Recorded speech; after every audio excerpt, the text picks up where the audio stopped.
पूरक हालचाली करणार आहोत त्या मी आपल्याला दाखवत आहे. त्या आपण सगळ्यांनी पाहायच्यात आणि त्याप्रमाणे पूरक हालचाली करायच्यात. योगासनापूर्वी पूरक हालचाली नेहमी करणं आवश्यक आहे.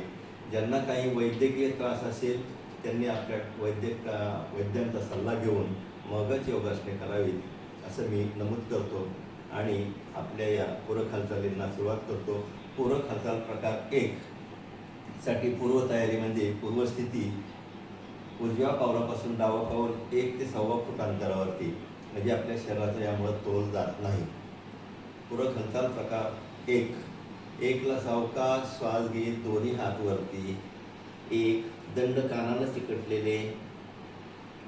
2 ला सावकाश श्वास सोडत कमरेतून पुढे वाकायचे. तळहात जमिनीला टेकवायचा प्रयत्न करायचा आहे.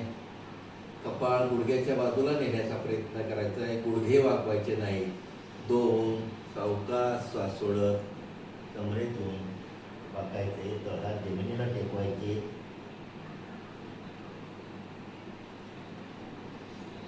3 ला सावकाश श्वास घेत कमरेतून सरळ.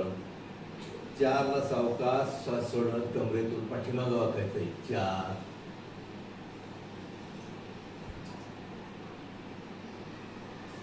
5 ला सावकाश श्वास घेत कमरेतून सरळ. 6 ला सावकाश श्वास सोडत हात जागेवरती. यानंतर पूरक हालचाल प्रकार 2 1 ला सावकाश श्वास घेत दोन्ही हात खांद्याबरोबर. 2 ला सावकाश श्वास सोडत डाव्या हाताने उजव्या पायाचा गोटा पकडायचा आहे. नजर उजव्या हाताच्या बोटांच्याकडे. 3 ला सावकाश श्वास घेत कमरेतून सरळ. 4 ला सावकाश श्वास सोडत उजव्या हाताने डाव्या पायाचा गोटा पकडायचा आहे. 4 नजर डाव्या हाताच्या बोटांच्याकडे. 5 ला सावकाश श्वास घेत कमरेतून सरळ. 6 ला सावकाश श्वास सोडत हात जागेवरती. प्रकार 3 पुढचा 1 ला सावकाश श्वास घेत दोन्ही हात खांद्याबरोबर.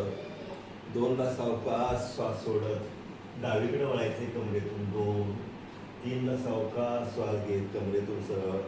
4 ला सावकाश श्वास सोडत उजवीकडे वळायचे. 4 5 ला सावकाश श्वास घेत कमरेतून सरळ.